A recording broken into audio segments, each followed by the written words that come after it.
shop's coming together. I got my this whole bench completely cleared off. Underneath cleared off, toolboxes on the end and tools stuffed in. Shelves up on the wall here and stuff's starting to get kind of organized, finally. And then tomorrow morning I'm gonna get up at probably 5 o'clock and I'm going remote alone tomorrow. Maybe for 2 days. I'm gonna do a lot of filming too. And in the meantime, I don't know, I'm not absolutely familiar with how the Facebook apps work. Like I'll get some kind of message request, and there's hundreds of message requests. And then it'll say I got a message from so-and-so, go look for it, can't find it. And then I think Messenger, there's 2 different kinds of messengers or something, I don't know, it's confusing as hell to me. And then, but I forget, I was trying to look for something on my Facebook page, and I saw a post. Somebody tagged me or something, I don't know. I don't know how to find the post, that's what I'm getting at. I don't know how to navigate my way through there smoothly. But all of a sudden, boom, I saw a post and somebody shared a handful of recent photographs, I believe it's from January. And I read it, and then I immediately went to copying the photographs so I could share them with all you guys. And then, I don't know what happened, something happened, I got interrupted as usual with something, and I didn't copy the text from the post or the message or whatever it was, and I can't find it for the life of me. So, here are the photos, and the story, what I remember was, it's in Campbell River, I know that, and it was out by the Bottle Depot, and there's a homeless camp there or something. All right, had a quick interruption there, but anyway, so it was in January, it was recent, and this is the 4th person from Campbell River, Courtenay area, who emailed me with photos and new experiences of recent footprints in the snow. A couple guys are hunters, another guy was a guide, another guy was a cougar hunting cats with his hounds and photographed prints. I haven't made it my way to sharing those emails online yet, on here yet. And then, but anyways, getting back to the one that I found on Facebook. If you are the person who sent me or tagged me or whatever you did, hopefully you're watching this right now, email me at sharemystory@howtohunt.com and email me the details again that go along with these photographs, all right? Because what I remember so far is it was just outside of Campbell River by the Bottle Depot. There's a homeless encampment there, some homeless people, and this thing was standing right there looking at them. And then it took off basically right around all the human buildings and parking lots and fences. You'll see the photos, I'll share them with you. Definitely odd kind of looking tracks, but they're same old, they're huge, and they're straight in line. And they're a little melted out by the time this person got there and took photographs. So, if you're familiar with that story, or even if you are one of the people that witnessed those footprints, and you want to share the details with all the people through me, go ahead and email it to sharemystory@howtohunt.com or tellmystory@howtohunt.com, and I'll get it out there, the details to go with these photos. So, share the photos right now, you guys take a look at it, make sense of it if you can, and all of you people in Campbell River, Courtenay, who are watching this right now, just let it be known that you are in possibly what I would consider if there was a ground zero for activity and experiences with these forest people, these beings, it is right around you guys. Out of the whole entire Vancouver Island, Courtenay, Campbell River seems to be ground zero for the most sightings. I don't know why. I know people, A-type, very successful, very avid, keen, experienced hunters who have found barefoot footprints in the cliffs in the Big Timber outside of Courtenay, all the way to Gold River, Zavalis, where else, Cayuga, everywhere in that great big search of Strathcona Park, obviously Forbidden Plateau, the old ski hill, named Forbidden Plateau strictly due to, in relation to these forest people, these beings. But there you go. I thought I'd share that, get these photographs shared right away, and hopefully whoever took them can email me right away with the text. And don't do it on social media. Don't message me on social media, because I probably won't get it. Okay, you guys, there is thousands of messages on social media, and it all just confuses the shit out of me, to be honest. But there you go. But I got to get going in. But I'll tack on a couple more emails that have been sent in to us to be shared with the world through me, and then off to remote Vancouver Island I go tomorrow. All right, next in line, registration, not tagging. This is sent in October. Hi Steve, great channel. We're finally getting into the good stuff. Everything George said is true, but it is not new information. His great data dump serves as another confirmation and validation. It's awesome when information/data from different sources converge and overlap to validate each other. Many researchers have been aware of all this since 1990, but didn't have the platform to disclose what they know. So some wrote a book. I want to make you aware of this almost 2 years ago when I was in the throes of publishing my book, Revelations, the Human Hominid Connection. It's all in there. Infrasound, telepathic communication with the big ones, personal research to include the relationship the government has with Hollywood for a slow roll soft disclosure of the truth, and why the big secret. The operative term is bioregistration, where these creatures can read the distinctive atmosphere or quality that is naturally generated by an individual, and it surrounds each and every one of us. It has everything to do with our aura, energy level, frequency, varying patterns and intensity, and yes, spiritual plane, basically contributing to our overall resonance factor. The higher the better. Not everyone is the same, and upon contact with these creatures, they know who is a threat and who is not. So, it has less to do with being tagged and more to do with personal registration and identification by what you emit and or radiate.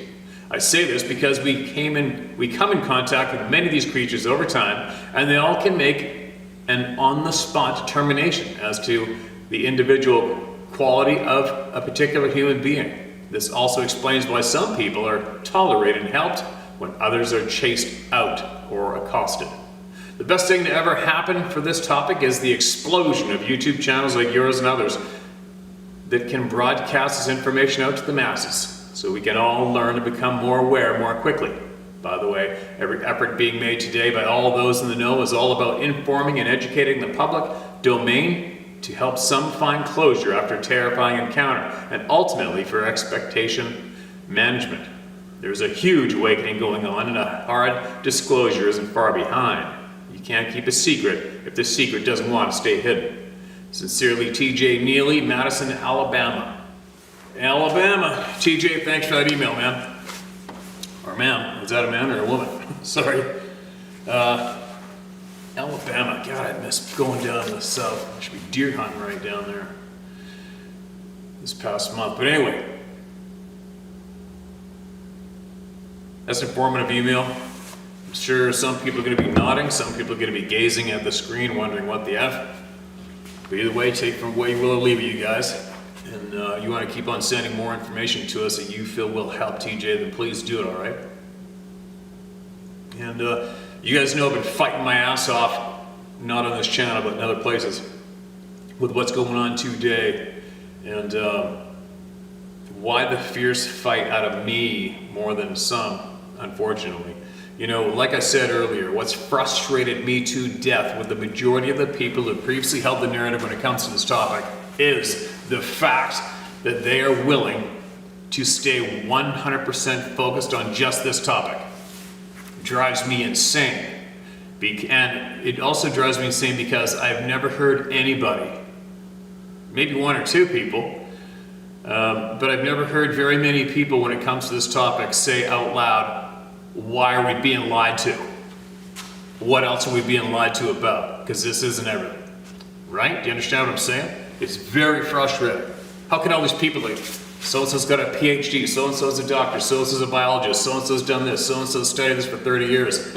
I don't give a shit. Why have all of those people, all these special man-made credentials, not voiced once publicly that they're pissed off or frustrated that we're being lied to? Why is that?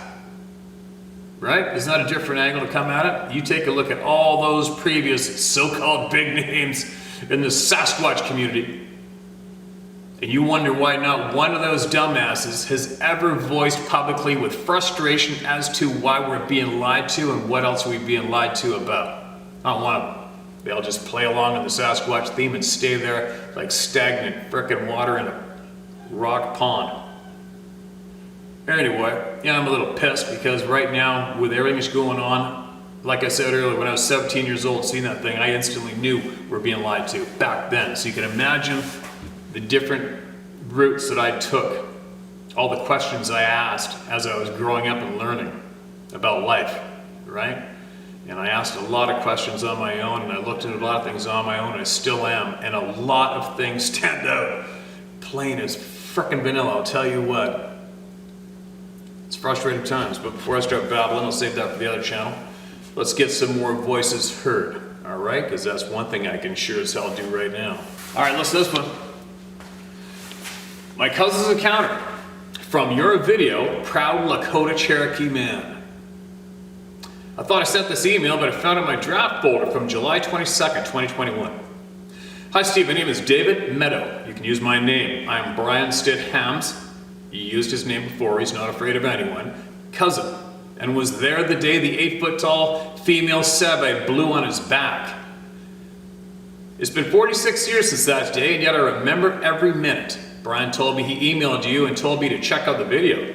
Every word was true, though I would add, Brian didn't see the Sabe till she was walking up the bank. My father and I saw the whole thing from the water.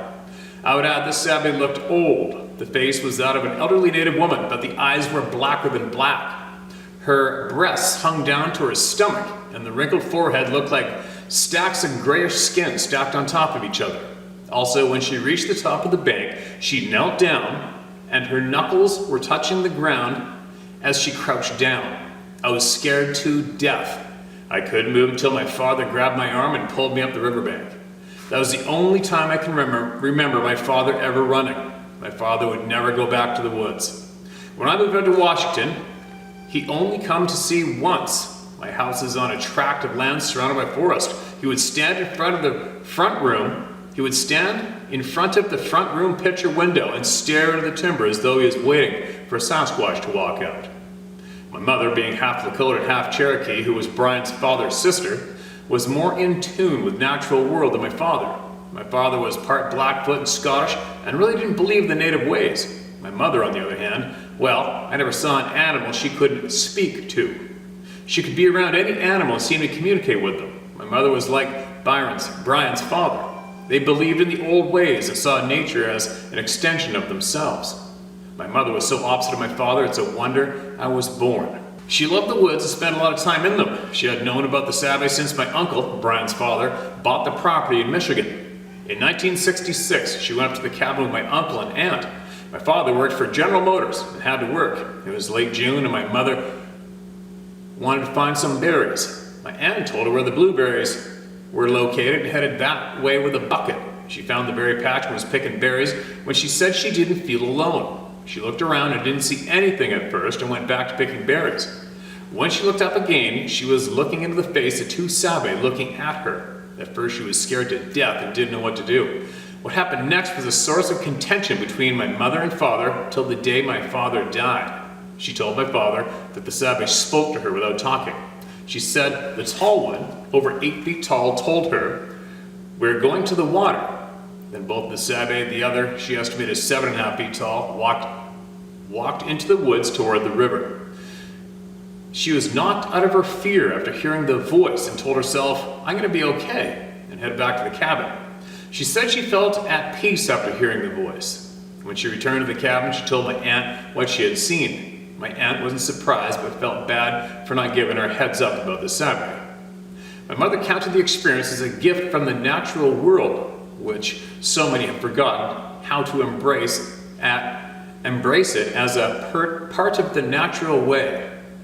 My father, on the other hand, told her she must have suffered from heat stroke and hallucinated the whole thing. Well, that all changed the day in the river. He forbid my mother and I of ever speaking of the incident. Needless to say, that didn't fly. They argued over the incident for months. I believe that day in the river was the start of the decline of my father. He became quiet and wouldn't leave the house unless it was absolutely necessary. About two years before he retired, he began to drink. After he retired, it was the 5th of brandy a day. I tried to get him help, but all he would tell me is, if you can't erase my memory, that's the only thing that'll help me. He told me he would see Sabe in his dreams. It tormented him the rest of his days. He passed away in '97, 2 years after he retired from a heart attack. When the ambulance arrived, he was gone, but he had a look of peace on his face that I hadn't seen since I was a boy. He was no longer tormented. My mother spent the last years of her life creating a journal for me. It contains the stories that my grandparents taught her about being Lakota. My mother had a crazy sense of humor. She wrote the journal in English and in Lakota. The note in front simply says, "Figure it out."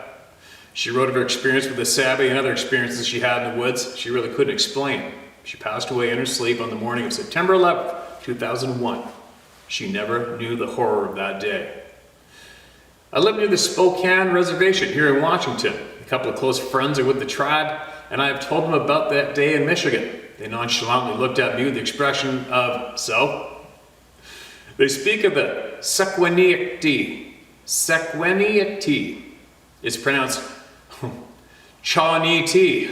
Okay. It means tall, hairy man that smells like burnt hair. They're not friendly. I've seen one. 9 feet tall, dark brown, and it screamed at me with the power of a jet engine slamming my body. I ran off the mountainside in my truck and got the hell out of there. My native friends told me the tall man has plenty of reasons to not like us. They have tales of the days when the Spanish and French came through the Northwest and killed these tall men. It's actually well documented. I still go back to the mountain, but if I feel as though I shouldn't be there, I leave. Anyhow, that's what I can add. These tall men, Sabe, Sasquatch, etc. are here. Nothing more needs to be said about that. It only takes one incident with these people to change the way you see the world. It's from that moment on, you question every statement, article, and website dealing with the tall man, and well, every subject we are being told is the truth. My mother used to say, listen to what nature tells you, it never lies. Amen to that. Have a good day, Steve, and stay safe in the timber and bush. Love the scenery. Sincerely, David. David? I absolutely appreciate that email. I have a feeling I read it before, but I don't give a shit. That's worth reading 5 or 10 times a year. And mail me again, all right? You got anything else you want to send in that will help the people or help me? Or even help you or help somebody else, and send it in, all right? And we'll appreciate that greatly. You do.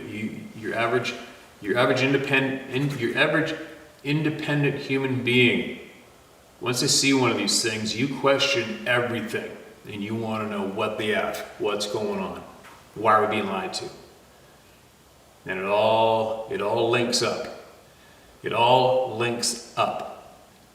Why we are being lied to about that topic links up with why we're being lied to about many topics, why we're being manipulated like today we are being manipulated so fiercely. Anyway, let's get some more voices heard. At the end of a long couple days, I'm tired, kind of cranky. I feel like tearing the head off some bad people, and I can't. So let's get some voices shared instead. All right, what do we got here? This was sent in, this is in October as well. Wow. Marked as red. One saved me from a cougar. Hi Steve, I sent this to you last year. Must have gotten lost in the pile. There's a lot more info in the email, but I cut out the meat and I'm resending it. Maybe it'll help someone figure out part of their puzzle. Feel free to use my name. Thanks for all you're doing, especially the shit we don't see. I know it's a lot of shit. Here it is. Rewind 34 years to my very first encounter with this Bigfoot being. I was 8 years old, living in the Blue Mountains, not too far from the Umatilla National Forest. I had horses and other animals. One day I was headed out to meet some friends to play in the creek. I looked out and saw my horse way up the hill on our property, and I didn't want to hike up there to get him, so I decided to ride my bicycle down the road about a mile to meet my friends. It was a hot summer day and I couldn't wait to jump in the creek, so I rode there as fast as I could. When I got there, no one was there. I parked my bike at the road, climbed over the fence into the huge cow pasture, and started walking back to the creek. I checked to make sure I had my hunting knife on me in case I saw anything worth cutting open, which, at that age, is everything. I ran and jumped in the creek and paddled around in the water. It was so nice, I turned over on my back and just floated there, looking up at the trees, swaying in the light breeze and enjoying being cold. I figured my friends would be there soon. I don't know how long I was there before I decided my friends must have had to stay home to do chores or something. I got out of the creek and sat down to put my shoes on to head back to my bike, which is 100 yards or so away. And then I felt something staring at me, and suddenly all the sound just stopped. Even the creek barely made any noise. And I looked up and almost peed myself. There, about 15 yards away, was a huge mountain lion, crouched down, ears pinned back, body twitching, tail flicking, ready to pounce. I reached for my knife and thought, oh crap, I'm gonna die fighting this thing. I started backing up slowly, not saying a thing. I knew not to run, but I also knew I had zero chance to yell for help because the closest person lived half a mile away. There was no one around to help. As I was walking backwards really slowly, I bumped into what I thought was a tree, and the cat starts to lunge at me. I raised my little arms and my big knife and I shrieked at it to leave me alone and then braced for impact. Right as I finished shrieking, the lion stopped and froze and got a terrified look on his face. Then it hissed really loud and broke eye contact with me, but was almost still looking right at me. Then it took a step back, hissed some more while looking like it about pissed itself and turned and ran. And I mean fast. It got the F out of there. I suddenly realized there was something bigger and scarier behind me that scares big mountain lions away from their kill, and my legs started shaking. I hadn't moved since I bumped into the tree, but I hadn't moved since I bumped into the, quote, tree, end quote, but I slowly turned around to look and there was nothing behind me but cow pasture. Then I saw it off to the side, in the direction where the big cat ran, peeking out from behind a tree. Bigfoot. Super tall, hairy, except his face, long arms and huge muscles. And I screamed and it crouched back a bit, but looked sad, almost like it felt bad that it scared me, and then it vanished. I looked around in a 360 turn, but saw nothing. Then there it was again. It just appeared by a tree again, but didn't hide this time and started coming towards me. I wanted to run, but I couldn't. Him approaching me suddenly didn't feel scary, as I just stood still and waited to see what he was going to do. This is all happening very quickly, but as I said, it was scary now. He reached out to touch me, but I screamed in my head, not out loud, "Don't touch me!" And it pulled its arm back and motioned to me in an apologetic way and then disappeared. And then I felt the bump on my back I felt as I was backing away from the big cat into what I thought was a tree. It bumped me like that again to tell me it was him, that it was right behind me to protect me from the mountain lion. And I told it, thank you, but I have to go right now. I wasn't using my words. It was more of thought communication. Then it motioned towards my bike and I started running in that direction. After I reached my bike, I realized that I was scared again and started pedaling as fast as I could. Then I saw it following me in the brush and trees on the side of the road, so I stopped, and then he stopped. It started mimicking my movements all the way home as if we were now playmates. I asked it how it can move so fast from one place to the next, and he disappeared and then reappeared. That's how he told me they can become invisible like clear plastic wrap. I told him the way he looks scares me so bad, so can it please just be invisible if it's around me so I'm not afraid. It obliged and it continued to follow me, mimicking all the way home until I reached my driveway, and it stood across the road until I opened the back door to my house and turned around to see if it was still there, and then I saw it scurry off up the mountain. I was so shook by this. My mother asked me at dinner what was wrong because I was visibly upset, and I told her I saw a cougar at the creek, to which she replied, "Yes, be careful out there." And that was that. I never told anyone, but have had many, many interactions with this one. He's traveled to be near me all over the Northwest during backcountry pack trips with my horses, or backpacking, skiing, rock climbing, hunting, and was around almost every time I was out in the mountains. I have several stories of it saving my life. Holy shit. It was a juvenile at that time, maybe something equivalent to our age, 16-ish. Throughout the years, I've watched him age. They age much slower than we do. I'm 42 now. Last time he was around me, I was hiking and got turned around and it had gotten dark. He was now fully grown, gigantic. I'd have guessed him to be mid-20s, I'd have guessed him to be mid-20s, our equivalent. He was whooping and another one answering from far away, and in seconds it was right there. The two of them escorted me through the thick forest until I reached my vehicle. They were leaping from tree to tree. They were huge trees. I realized it was his mate that was with him. They waited just inside the tree line until I opened my car door and was going to get in. I turned to look and say thank you, and although I couldn't see them, since it was so dark, I could see the brush move and felt the ground rumble as they ran off. I'll keep typing up my encounters with him and sending them in. I hope it helps. Take care, Miss Kyle Ward. Wow. Holy shit. Kylie, sorry. Kylie? K-Y-L-E. Miss Kylie Ward, I'm guessing. You know, we had somebody else from British Columbia. I think grew up around Chilliwack Lake,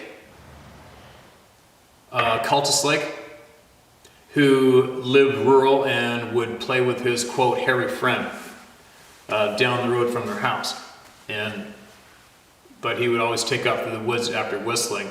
And then, remember, he told us that after he played with that young being a whole bunch of times, it came to him sad one day and told him it had to leave. And they had to leave because they had to keep moving, otherwise they would get killed. And he said the same thing. He ran into this being again later on in life, and he said it was frickin' huge. It had grown to be absolutely huge. And I believe he's still somewhat in contact with this being now, the odd time, somewhere around the Fraser Valley in British Columbia. And we have a handful of other people have emailed in the same similar events as well. And not the first person to be saved by one of these beings when it comes to an animal trying to take us out. And for all you people out there who might think that cats don't attack humans, cougars have killed so many children, it's absolutely ridiculous, especially here in Vancouver Island. They're sleazy little opportunists when they can. So yeah, that story does make sense for sure. And I would be interested in hearing a lot more. If you're still watching this channel, I'm sorry your story might not have been read for a while, but please understand there is thousands of them, okay? But if you could, we would for certain love to hear more from you of your experiences. And if you are still in contact with this being, and if you can communicate with them, maybe ask them some questions about us. Ask them who we are. Ask them what our story is and what our honest truth is, if you could. I think that would be pretty cool if somebody could finally give us a straight up answer for that one. And that'll help us understand a whole lot more in a whole lot shorter time. And I think that would be real helpful right now to a lot of people. But anyway, I gotta go get my fishing gear and all my stuff ready because I'm going remote tomorrow. So, talk to you guys shortly.